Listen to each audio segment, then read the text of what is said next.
this? Josh? Oh, hi, Josh. Is your mommy or daddy home? No. Oh, so you're there by yourself, huh? Yeah. Well, what are you doing, Josh? Watching TV. Well, Josh, I just bought some ice cream. What do you say I bring it over? Excuse me. Hi. Look, can you help me? My dog's run away, and I know he's around here somewhere, and I sure could use some help. Terrific. Laura, you really are gorgeous. Let's try one to the other side. Go ahead. Oh, that's great. Great. Now the other side. Go ahead. Oh, that's great. Let's try this now. Pull your strap down a little. Yeah, great. A little more. Just a little more. Oh, that's really great.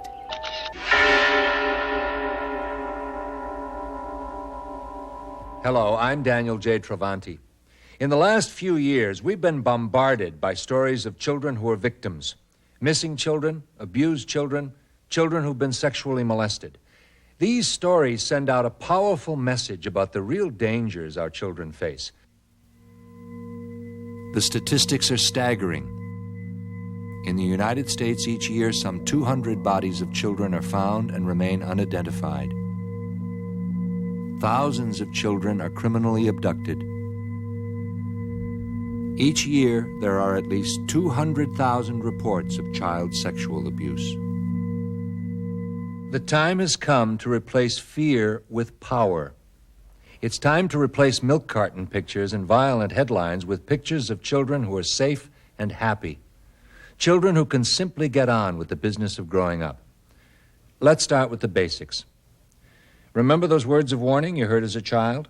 Stay away from strangers? Well, it's good advice, but it's not good enough. To raise a street-smart child, you have to go a step further. Does your child know what a stranger is? What a stranger does? The fact is, most children just don't know. They think a stranger is someone threatening and evil. The problem with telling your children, don't talk to strangers, is that the bad guys don't always look bad.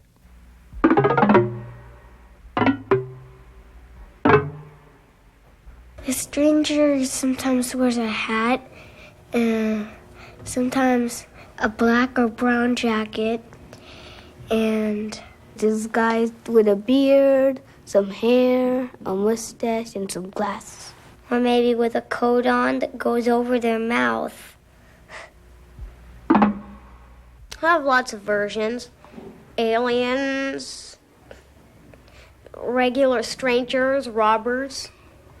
I think a stranger is like a punk rocker that drinks beer all day and sits around in a vacant lot.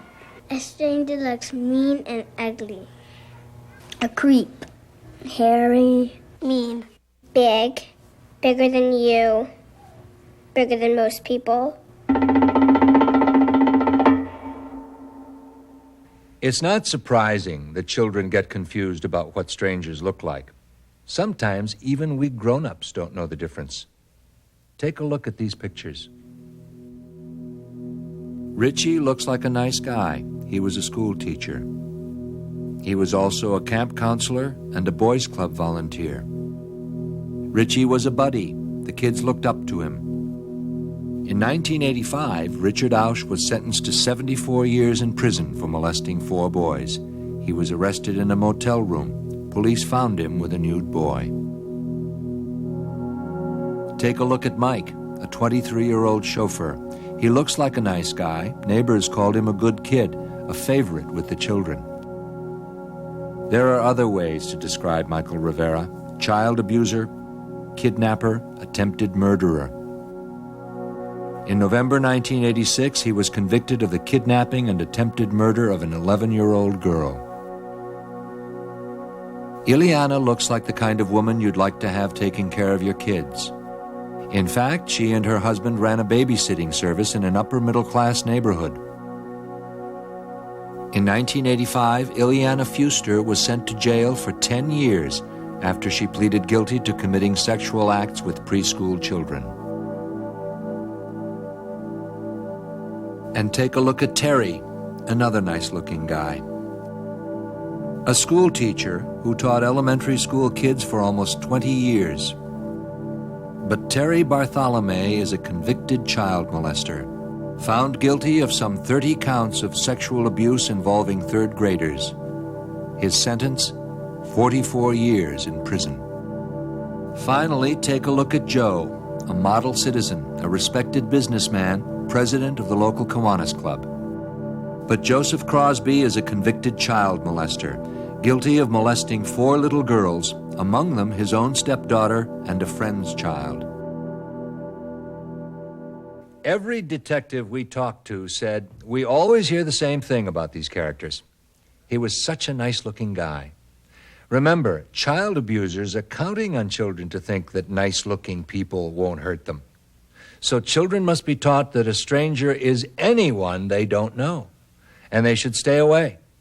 No matter how nice a stranger looks, no matter how nice a stranger acts, no matter what a stranger says, stay away.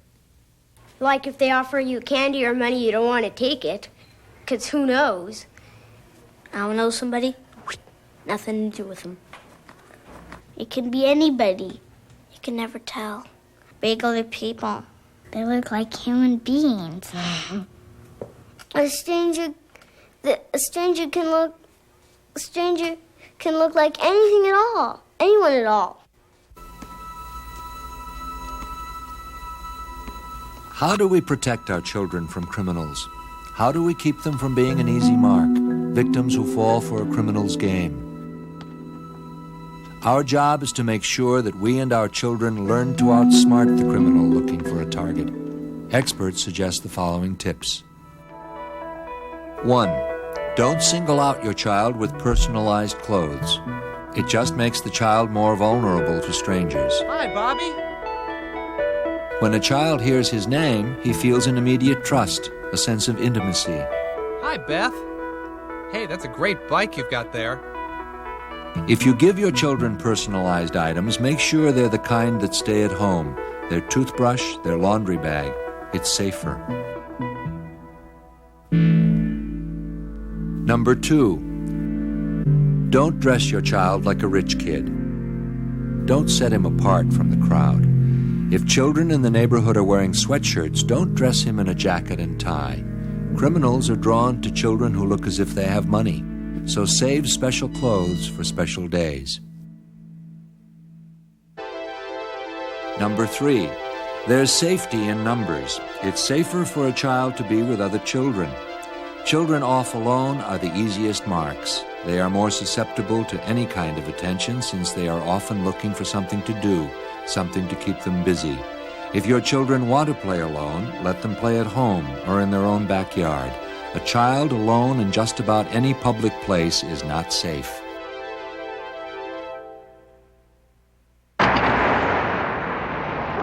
Number 4. There is no correct age to let a child out alone, but preschoolers 6 and under are too young in anybody's book.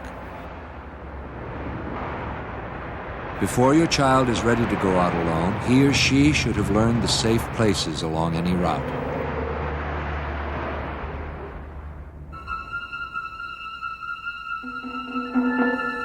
Number 5. Teach your children never to take shortcuts. Children love to find the shortest way home. It makes them feel smart and powerful, but it's not a street-smart thing to do. Criminals often look for their victims in these out-of-the-way places. Children should stick to main streets. Number 6. Children should be told to trust their instincts. If something makes them feel uncomfortable or funny inside, they should be told not to ignore it, but to act on it.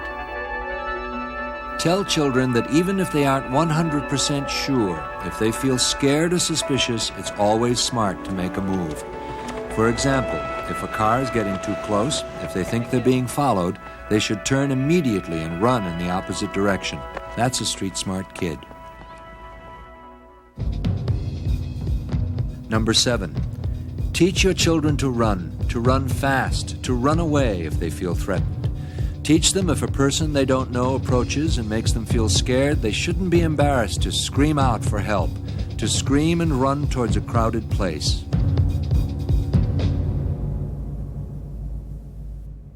One of the ways to make it harder for the criminal to get through to your child is to use something called a code word. Cops on the beat agree that the code word is one of the best defenses around. It's simple. You and your child agree on a special word. It can be any word, a word you come up with together and hold on to. The important part is that it's a little secret between you and your child. From then on, your child knows never to go off with anyone unless that person uses this secret code word. No matter what the person says, if he doesn't use the code word, the child knows he cannot go off with him. Pizza. Toothbrush. Buzzard breath. My code word is baseball because that's what my mom thought of. But now I know your code word. I know. So what are you going to do now? Change it. Police departments around the country endorse code words and urge parents to use them. There are many documented cases where code words have been used successfully by children against would-be abductors. One case in New Jersey where a 10-year-old girl was leaving school and a man came up in a vehicle and tried to get her into the car.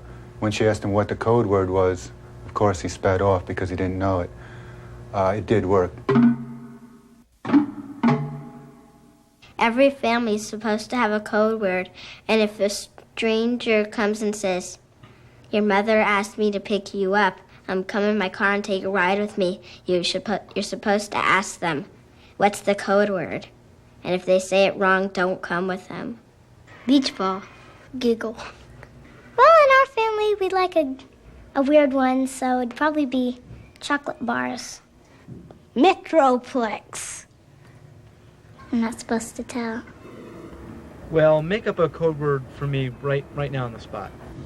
Pumpkin. But that's not your real one. What's your real one? Not allowed to tell.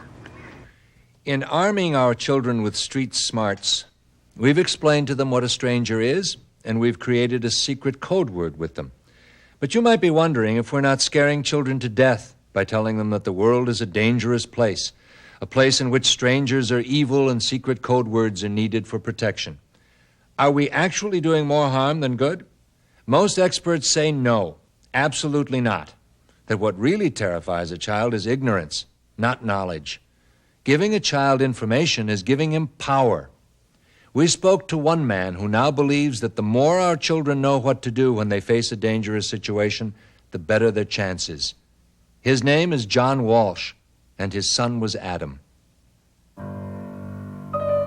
In 1981, 6-year-old Adam Walsh disappeared from this South Florida shopping mall without a clue, without a trace. We don't know the direction that he headed in. He's a very bright child, but very shy and rather introverted. He's of a slim build, and we just appreciate anything that anyone could give us any information on him. 2 weeks later, after an exhaustive search, Adam's severed head was found in a canal, 120 miles from his home. Are we scaring our children by teaching them how to be street smart? Not according to Adam's father, John Walsh. To put your head in the sand, to bury your head in the sand, and say my child could not be victimized in light of all the things that have happened in this country and what continue to happen is doing your child a disservice. It's tough stuff. But you got to remember your child is the potential victim. You won't be the victim. You owe it to your child to give them appropriate, intelligent information and to deal with it. When we teach our children, don't run across the street, we don't say, you'll get hit by a tractor trailer and you will be splattered all over the windshield. We teach them an appropriate way. We don't tell them, don't go by the pond, your bloated body will be found in the spring. We say, don't go by the pond because it's not something you should do without supervision. I've often said it. This is a pretty gruesome analogy. I would rather have had Adam scared, or I would rather have my new children a little bit aware, more scared, than to go to the morgue and identify their body. I don't think I could ever go through that again.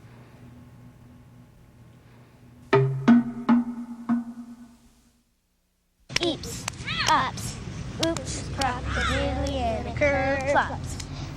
To make our children street smart, we have to give them honest information about the world they live in, truthful information. But do we also need to give them power, real power, physical power?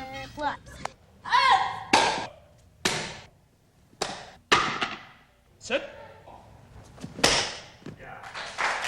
Should you teach your children self-defense, to be tough? No, I can't, sir. Go! Sir! Go! The policemen and detectives who work the beat say no. Learning martial arts may be fine for building self-esteem, but it's not the safest way for a child to protect himself against a full-fledged criminal. Around the station, they call Officer Don Rosano the Hulk. He comes up against child abusers every day. He's seen more than his share of street action, yet he advises against self-defense for kids. Self-defense is not a good way to fend off an attacker. An attacker has guns, knives, sticks, and is usually much larger, stronger, older than the child himself.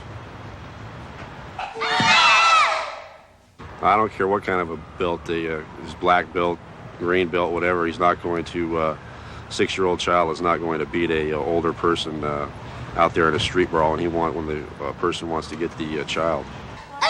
A better defense would be to use your head, scream, run, yell, just get away from it as fast as possible. Go to a populated place where there's kids around, go tell someone. 6U11, I'll handle the call, the child abuse investigation, 545 North Wilcox Avenue. So most experts say fighting back is a losing battle for children. Instead, it's better to make sure your child knows certain street-smart basics. And my address is... Does your child know his name, address, and phone number? It's amazing how many children don't have this necessary information. I forgot my address. 5928 594 592 22321. I got confused and then it just popped out of my mind. I don't know my address. A child who doesn't know his address or phone number is missing a major defense. When He's more likely to panic if he's lost or separated from his parents.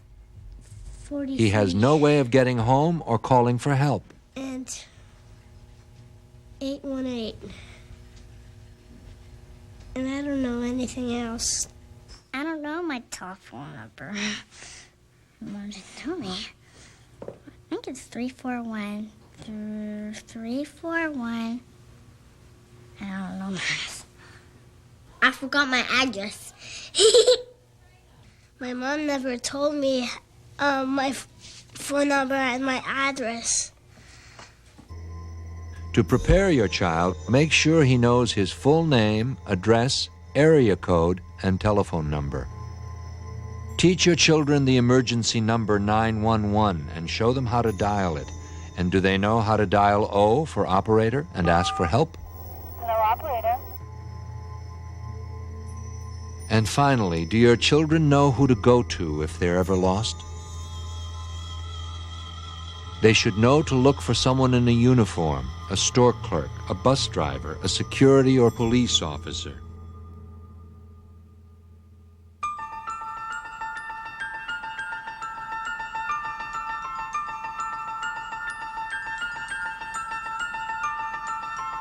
There are people out there who prey on children.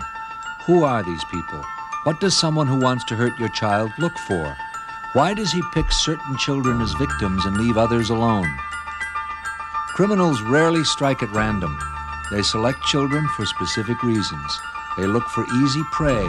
They are careful in their approach.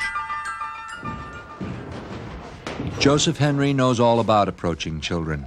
He's a convicted child molester who admits to sexually molesting at least 22 children.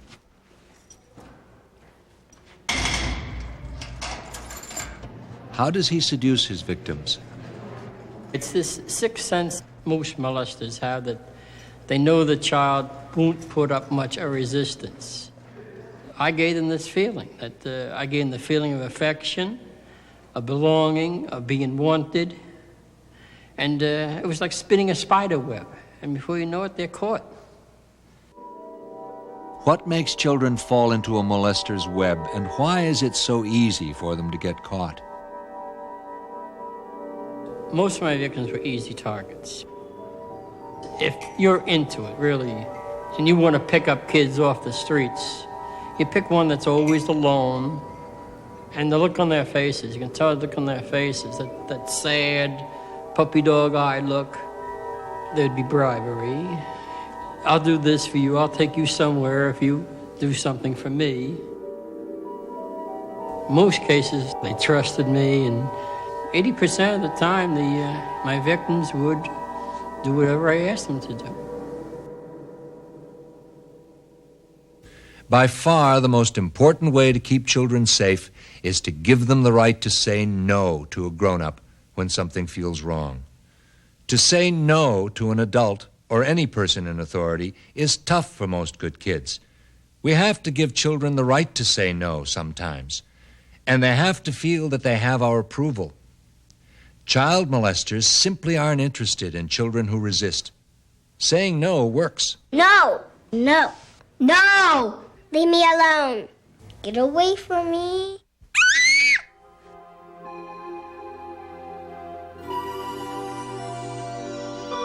We all want to bring up polite children. But there are times when children shouldn't be perfect little ladies and gentlemen. Adam Walsh was a perfect gentleman. And all Adam Small life, we taught him not to take candy from strangers, all the things that we thought were appropriate. But we also taught him to respect authority figures unequivocally, that he should be a little gentleman. I think if we had put more emphasis on the fact that he had the right to say no, maybe the outcome of his case might have been different. I can only speculate what did or didn't happen to Adam. If he was a victim of violence in the short time he was separated from his mother and grabbed, then there would have been no way to educate Adam. But if he was a victim of a lure, which most children are, an adult telling them some fictitious story and they believing that bigger person, then maybe Adam's situation might have been different. He might have been alive today if he wasn't such a little gentleman.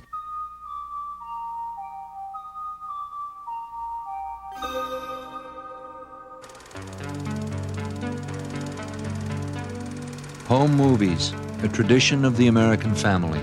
Happy scenes we want to hold on to forever. A backyard barbecue on a Sunday afternoon, playing with the kids. We all thrive on the love and affection that come with raising a family. Giving a piggyback ride, leading a child by the hand, hugging. But sadly, love and affection sometimes go astray. Even people your children may know can take advantage of their innocence. One of the most shocking facts about sexual abuse is that in over 70% of the cases, it happens with someone the child knows well and that the family trusts. A parent, an uncle or aunt, a neighbor down the street.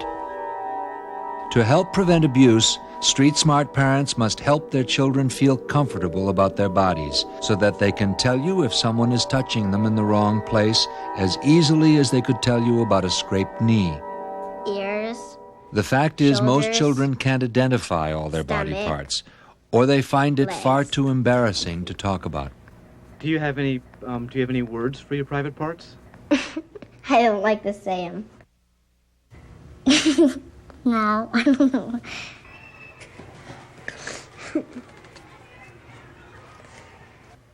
Your head.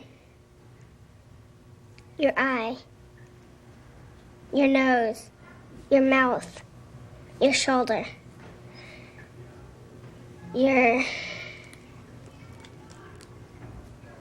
Even children presented with anatomically correct dolls, the type police use in sexual abuse cases, find genitals difficult to talk about. What is that?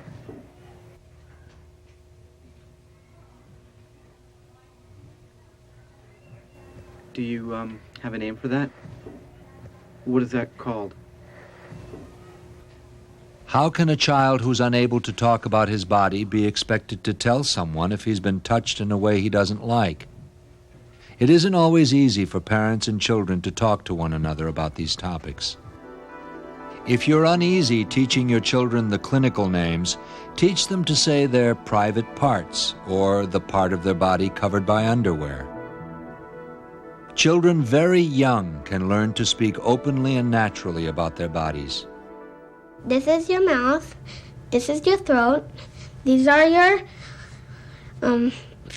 hands. This is your penis. These are your feet. And that's all.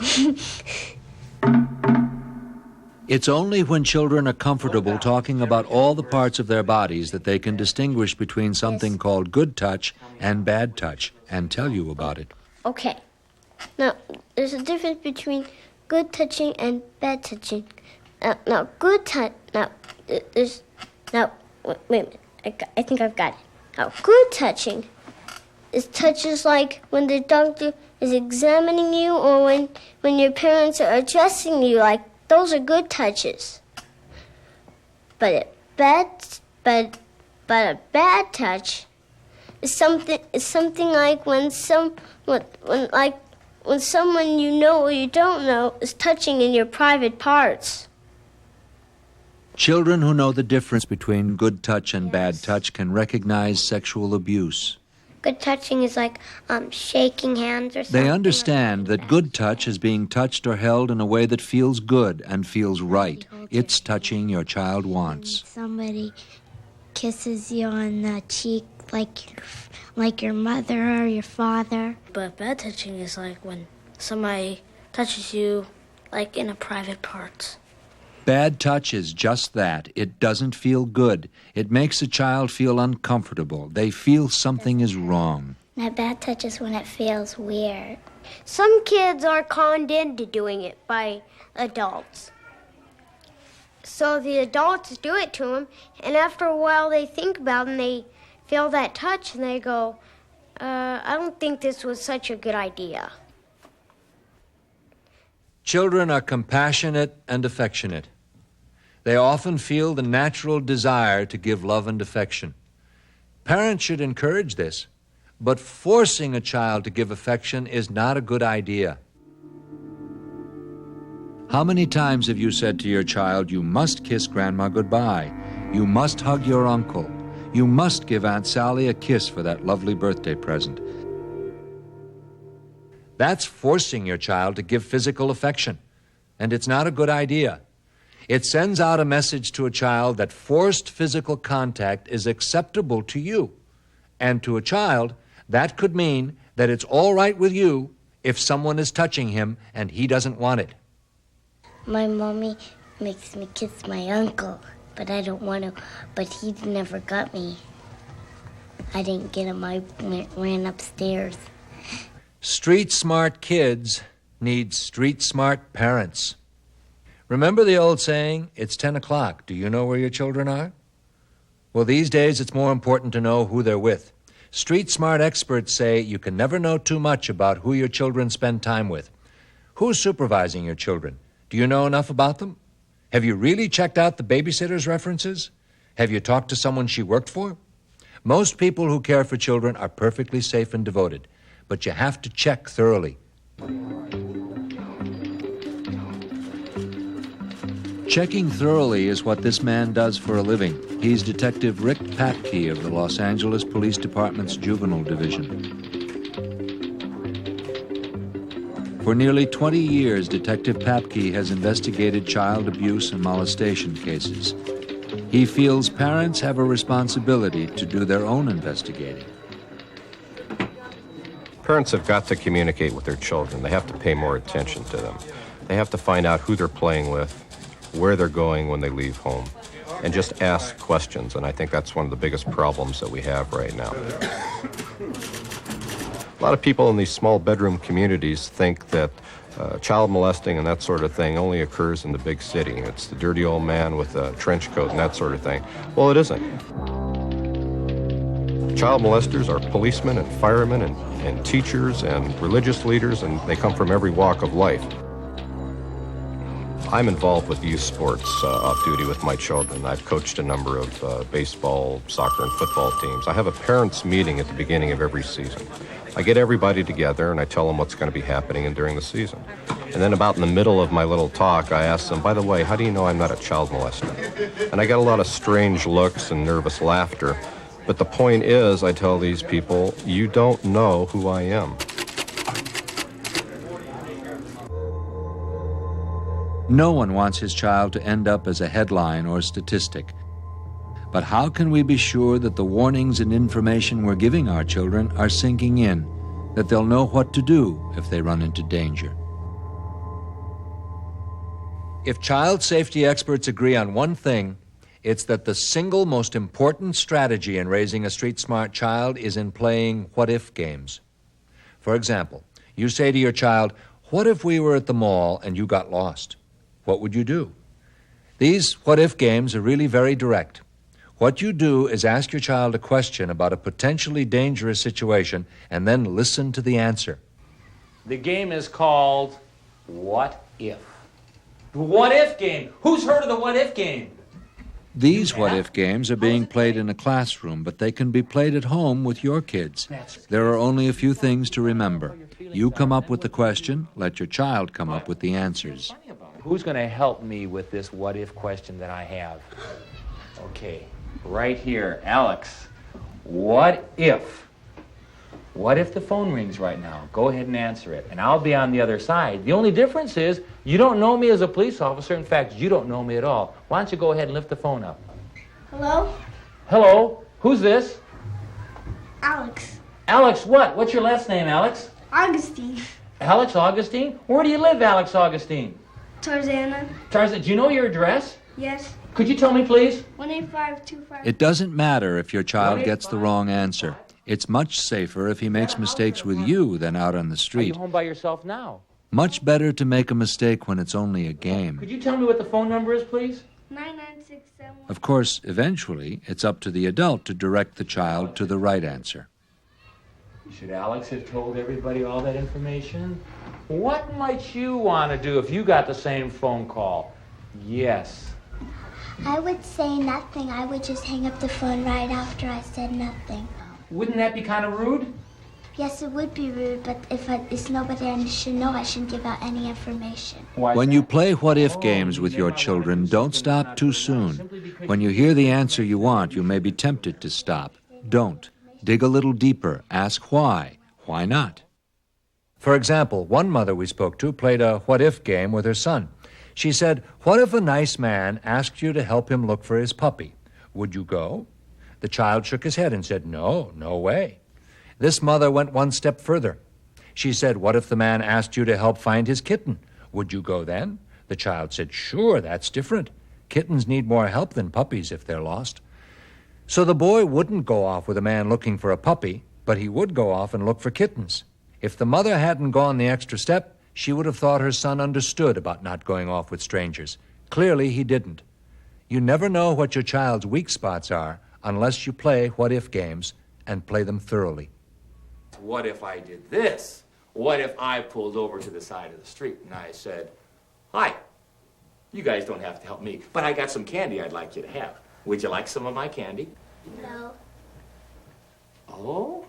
Well, what if I did this? What if I pulled over to the side of the street and I said, "Hey, your mom just called me up." So remember what-if games. They're easy and they work. Right. Come on, get in the car. No. No? You're not going to come with me? No. Did they do the right thing?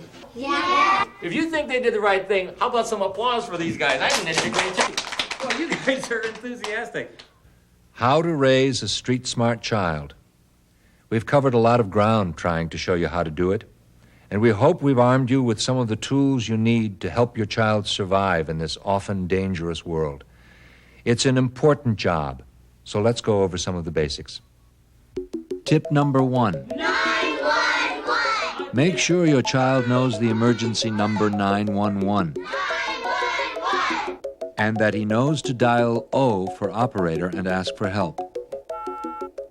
Hello, operator. Tip number 2.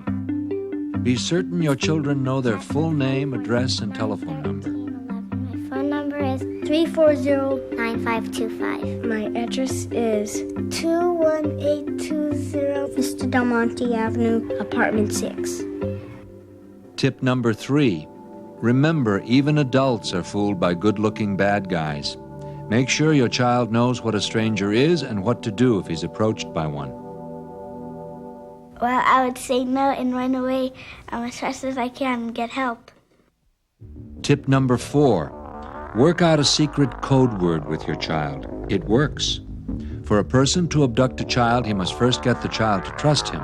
One way to stop this is with a code word. Like if somebody comes up to you in a car, what I'd say is what's the code word, and if they didn't know the code word, I'd say forget it and just go away.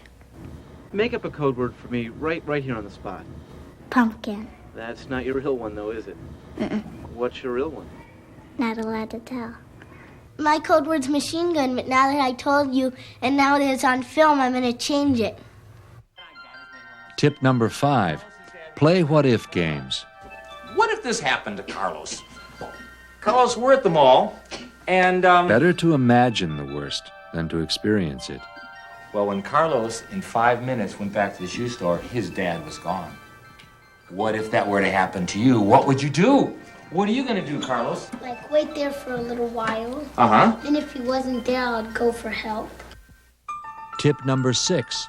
Don't make your child a target. Don't make him an easy mark. Remember, kids with personalized clothes and kids who are dressed differently stand out from the crowd. They're more likely to attract a criminal's attention. Tip number 7. Give your children control of their bodies. Don't make body parts a taboo subject. My stomach, my penis, my legs. Make sure they can talk comfortably about all the parts of the body. Feet and my toes. If they can't, they won't be able to understand the difference between good touch and bad touch, and they won't be able to tell you when something is wrong. But a bad touch is something like when someone you know or you don't know is touching in your private parts. Tip number 8. Perfect little ladies and gentlemen aren't always safe children. A polite child isn't always a safe child. Give your child permission to not always obey adults, to say no to adults if something feels wrong. No! No! Leave me alone! Tip number 9. Children who are lost or in trouble often panic. They'll go up to anyone for help. Teach them to look for someone in a uniform, someone in charge, a store clerk, a bus driver, a police officer. Tip number 10. Teach your children to run away from danger. They can sense danger. Teach them to trust those instincts. If they feel threatened in any way, teach them to run away and scream, run to a crowded place, run for their life.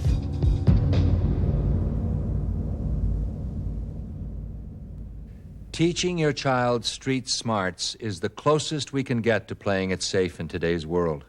We may not be able to change the world, but as adults, it's our job to prepare our children for the world as it is. And we can do it. I played John Walsh in the movie Adam. That experience brought me very close to the grief and horror of losing a loved child. Growing up street smart and safe will mean a lot to the children. It will mean a lot to all of us. I'm Daniel J. Travanti. Thank you. This film is dedicated to the memory of Adam Walsh and all victims of child abuse. We would like to thank all the children who appeared in this film, none of whom were victims of child abuse. Street smarts are people that know what to say when a stranger comes up or asks them if they want a lollipop. Just never take it. Just say no. That's a street smart. You never know when a bad stranger, good stranger is gonna pop up. It's like you're eating meat from a pie and fish, and you choke on the bone. You never know when the next bone's gonna pop up.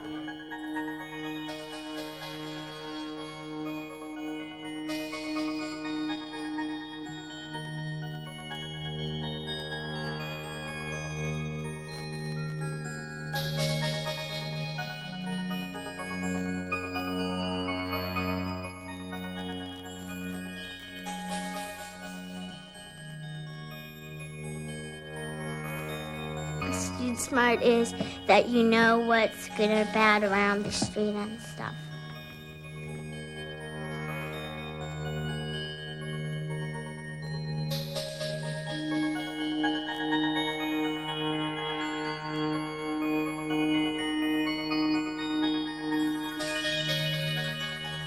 No! No! No! Get away from me.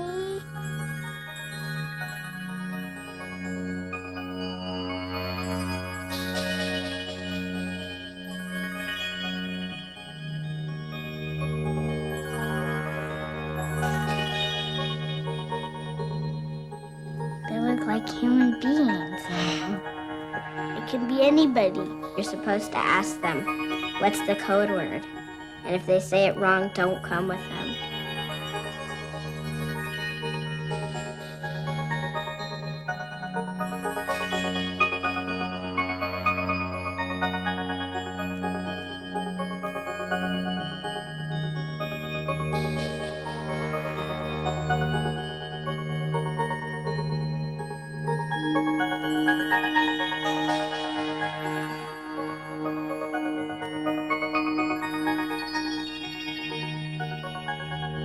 If a man came up to me, I would say no. I would just run away. I'd go, bye. I'm getting out of here. And just keep on walking. That's all.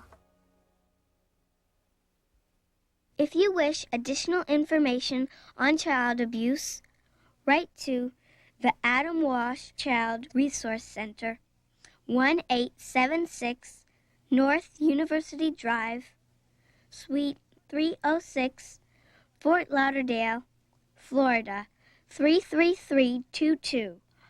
Or if you are an abused child, call the National Center for Missing and Exploited Children at 1-800-843-5678.